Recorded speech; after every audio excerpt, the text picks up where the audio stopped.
as the disciples were gazing up towards heaven, angels appeared unto them and said, This same Jesus, which is taken up from you into heaven, shall so come in like manner as you have seen him go into heaven.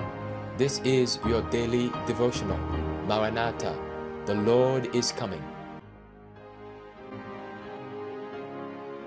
Maranatha, a daily devotional by Ellen G. White. Drums, dancing, and noise. Let all things be done decently and in order. 1 Corinthians 14, verse 40. The things you have described, the Lord has shown me would take place just before the close of probation. Every uncouth thing will be demonstrated. There will be shouting with drums, music, and dancing. The senses of rational beings will become so confused that they cannot be trusted to make right decisions, and this is called the moving of the Holy Spirit. The Holy Spirit never reveals itself in such methods, in such a bedlam of noise.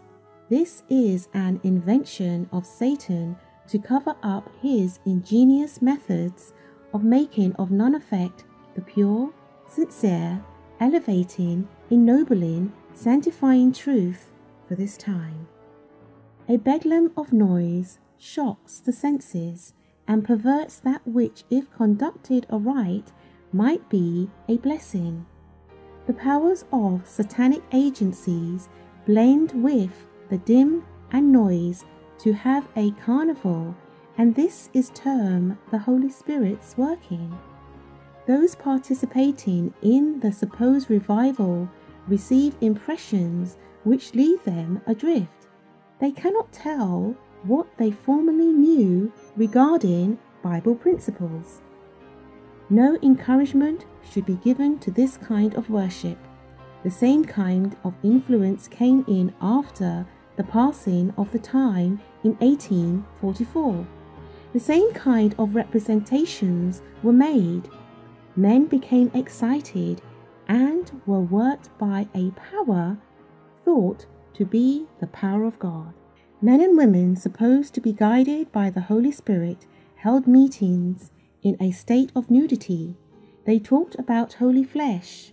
They said they were beyond the power of temptation, and they sung and shouted and made all manner of noisy demonstrations. Satan was moulding the work, and sensuality was the result.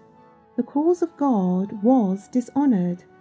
Truth, sacred truth, was leveled in the dust by human agencies. I bore my testimony, declaring that these fanatical movements, these din and noise, were inspired by the spirit of Satan, who was working miracles to deceive, if possible, the very elect. We need to be on our guard to maintain a close connection with Christ, that we be not deceived by Satan's devices.